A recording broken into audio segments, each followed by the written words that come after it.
సినీగోయర్.com ప్రేక్షకులకు దీపావళి శుభాకాంక్షలు. ప్రస్తుతానికి నేనే అబ్బాయిని మా అమ్మకి. ఎందుకంటే అబ్బాయి లేని లోటు తీర్చడం కాదు, నేనే అబ్బాయిని.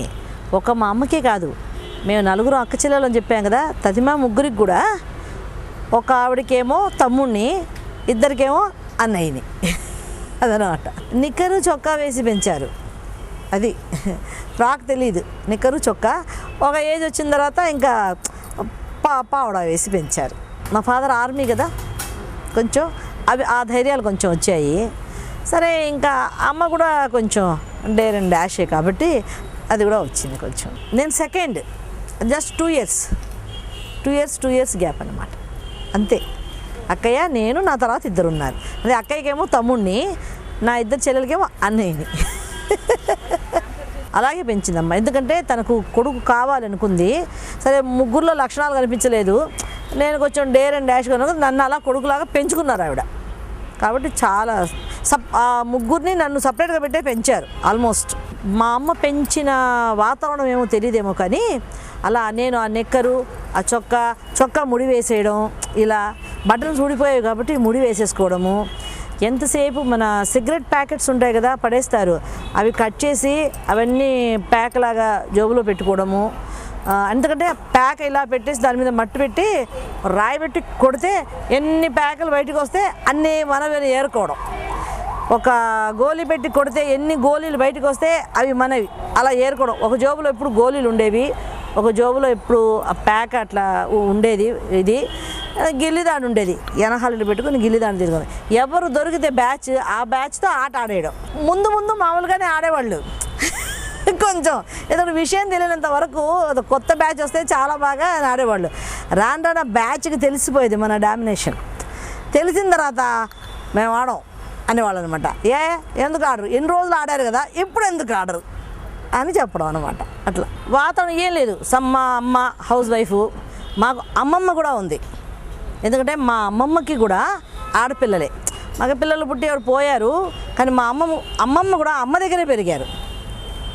మా అమ్మ 11వ అమ్మాయి మా అమ్మమ్మకి. మా అమ్మకి 4. కాబట్టి మా అమ్మమ్మ కూడా మాతోనే ఉండేది. ఎక్కువగా అమ్మమ్మ మాకు అన్ని పనులు చేసి పెట్టేది. అలా అంత అంటే వంట చేయడం దగ్గర నుంచి, ఆవిడ మాకు స్నానాలు చేయించిన దగ్గర నుంచి, జడలు వేయడం దగ్గర నుంచి అలా అమ్మమ్మ చూసుకునేది. తదిమా పనులని అమ్మ చూసుకునేవాళ్ళు. కాబట్టి అమ్మమ్మతో కూడా కొంచెం అటాచ్మెంట్ ఎక్కువ అనమాట. అమ్మ కంటే కూడా అమ్మమ్మతో కూడా కొంచెం అటాచ్మెంట్ ఎక్కువ.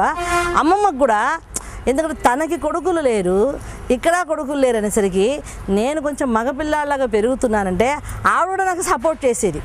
అంటే ఈ పిల్లలతో ఏదైనా గొడవ జరిగితే కూడా అమ్మ ఎక్కువగా ఇంట్లో లేకపోతే అమ్మమ్మని తీసుకొని వెళ్ళడం కంప్లైంట్ చేయడానికి. నన్ను ఆడనివ్వట్లేదు అంటే ఆవిడ ఎందుకు ఆడనివ్వట్లేదు, మా పిల్లోడి చేత పిల్లోడని చెప్పేది మా అమ్మమ్మ కూడా. మా పిల్లోడిని మీతో కూడా ఆడిపించుకోండి అని చెప్పేసి మా అమ్మమ్మ కూడా సపోర్ట్ అనమాట. అమ్మమ్మ కూడా తోడుందని చెప్పాను కదా, అలా అక్కడ ఇది. కానీ ఇంట్లోకి వచ్చేసరికి అందరం ఆడపిల్లలమే, 4 ఆడపిల్లలమే. అమ్మ, తర్వాత అమ్మమ్మ, నాన్నగారు మాకు చాలా చిన్నప్పుడే పోయారు. కాబట్టి అందరం లేడీస్ అయిపోయాం.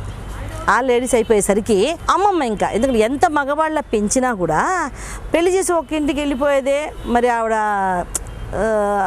అమ్మాయిలాగే ఉండాలి అని చెప్పేసి ఇక్కడికి వచ్చేసరికి తదిమా ముగ్గురితో పాటు నాకు కూడా కరెక్ట్గా అమ్మ వంట చేయడం నేర్చుకో, కూరగాయలు తరగడం నేర్చుకో, ఇదిగో చాట తీసుకొని బియ్యం వేయడం నేర్చుకో, అది ముగ్గు వేయడము, అలా ఇవన్నీ కూడా ఆవిడ నేర్పారు. అమ్మ కంటే ఎక్కువ అమ్మమ్మ నేర్పారు. అమ్మకి ఏంటంటే ఎంతసేపు ఇదేదో సాధించాలా అని చెప్పేది. అది ఎలా సాధిస్తాము అన్నది తర్వాత తెలిసింది. చదువు కూడా ఎందుకంటే పూణేలో మరాఠీ చదివాను. తీరా నాన్నగారి కోసం ఉద్యోగ రుచి కోసం ఇక్కడికి వచ్చేసిన తర్వాత ఇక్కడికి వచ్చేసి కొంచెం మరాఠీ ప్రాబ్లం అయింది మాకు. సరే జాయిన్ అవ్వాలి, ఏదో చదవాలి అనే లోపు నాన్నగారు పోయారు. నాన్నగారు పోయేసరికి ఇంకా ఆ చదువు గురించి ఇంకా మాట్లాడలేదన్నమాట. మాట్లాడకుండా ఇలా ఈ వాతావరణంలో పడిపోయాం అనుకోకుండా. నాటకం, సినిమా అంటే ఏదో ఆల్మోస్ట్ తెలుసు. నాటకం అన్నది అసలు తెలియదు మాకు. నాటకం ఒకటి ఉంటుంది, దానికి ఇలా స్టేజ్ మీద యాక్ట్ చేస్తారు. ఎందుకంటే ఇటు కానీ అటు 7 తరాలు కానీ 8 తరాలు నాటకం గురించి తెలియదు. మాకు ఇంటికి ఎదురుకుండా ఒక చీఫ్ ఇంజనీరింగ్ ఆఫీస్లో జాబ్ చేసేవారు ఆయన. ఇక్కడ హైదరాబాద్లో నాటకాలు ఎక్కువ అప్పట్లో. సరే వాళ్ళు ఏదో కొత్త పిల్లల్ని పెట్టేసి నాటకం ఆడుతున్నారు, వాళ్ళకి కూడా కొత్త హీరోయిన్ అయితే భయం లేకుండా ఉంటుంది, మరి కొంచెం ఎక్స్పీరియన్స్ ఉన్న ఆర్టిస్ట్ని తీసుకొచ్చి పెడితే అది వాళ్ళు భయపడతారు అని ఆయన ఆలోచించి ఆయన అక్కడి నుంచి రోజు నేను ఆడే ఆటలు చూసేవాడు అనమాట. ఈ అమ్మాయి బాగుంటుంది కదా, ఈ అమ్మాయిని అడుగుదాం. అప్పుడప్పుడే కొంచెం తెలంగాణలో మాకు తెలుగు కూడా అట్లా వస్తుందన్నమాట, మామూలుగా రాదు కదా తెలుగు కూడా అట్లా హిందీ ఎక్కువగా మాట్లాడారు. హైదరాబాద్లో హిందీ నడుస్తుంది. క్యారే క్యాబే క్యూనే ఖెల్తాబే ఇవే మాకు డైలాగులన్నీ ముందు మహారాష్ట్రస్ కాబట్టి. అతను మా అమ్మని అడిగాడు, ఈ అమ్మాయి చేత వేషం వేస్తుంటే మా అమ్మ నవ్వింది. ఆ పిల్ల చేత ఏమిటి వేషం అంటావు, ఏదో నాటకం అంటావు, మాకు దాని గురించి ఏం తెలియదంటే నేను నేర్పించుకుంటాను, మా అమ్మాయికి శ్రద్ధ ఉంది, నేను నేర్పించుకుంటాను, తను ఏది చెప్తే అది చేస్తుంది, నేను డైలీ అబ్జర్వేషన్ చేస్తున్నాను అమ్మాయిని చెప్తే సరే మీ ఇష్టం అని చెప్పింది మా అమ్మ. అతను తీసుకెళ్ళి నన్ను నేర్పించారు, జయరామారావు గారు అనేసి తీసుకెళ్ళి నాకు నేర్పారు. నేర్చుకున్నాను. ఫస్ట్ పర్ఫార్మెన్స్ రవీంద్ర భారతిలో ఇచ్చాం. అది ఆయన ముందే 4 రోజుల ముందు తీసుకెళ్ళి నాకు రవీంద్ర భారతి అంతా చూపించి, స్టేజ్ అంతా చూపించి, ఇక్కడ మనం ఆడతాం, ఇక్కడ లైట్లు ఇలా వెలుగుతాయి, ఇక్కడ మైకులు ఉంటాయి, ఇప్పుడు మనం రోజు రిహార్సల్ చేసేదంతా ఇక్కడ చెయ్యాలి అని అంతా చెప్పారన్నమాట. అదంతా చూసుకొని ఆ రోజు నేను చేశాను. అంటే నాకు ముందు నుంచి కొంచెం భయం, తెలీదు ఏదైనా చెప్పాలని, వాళ్ళు కొట్టాలంటే కొట్టేసిన తర్వాత ఎందుకు కొట్టామంటే ఆవిడ కొట్టమన్నా నేను కొట్టాను అంతే, దర్శాలు ఎందుకు తెలిసేది కాదన్నమాట. అలా ఉండేది, భయం తెలీదు కాబట్టి మామూలుగా ఆడేశాను. కానీ జనం విపరీతంగా చప్పట్లు కొట్టారు నేను యాక్ట్ చేస్తుంటే.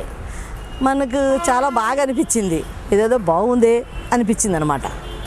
అక్కడ నుంచి అలా అలా ఏదో అప్పుడు అడపా చిన్న నాటిగా అది వేసేదాన్ని.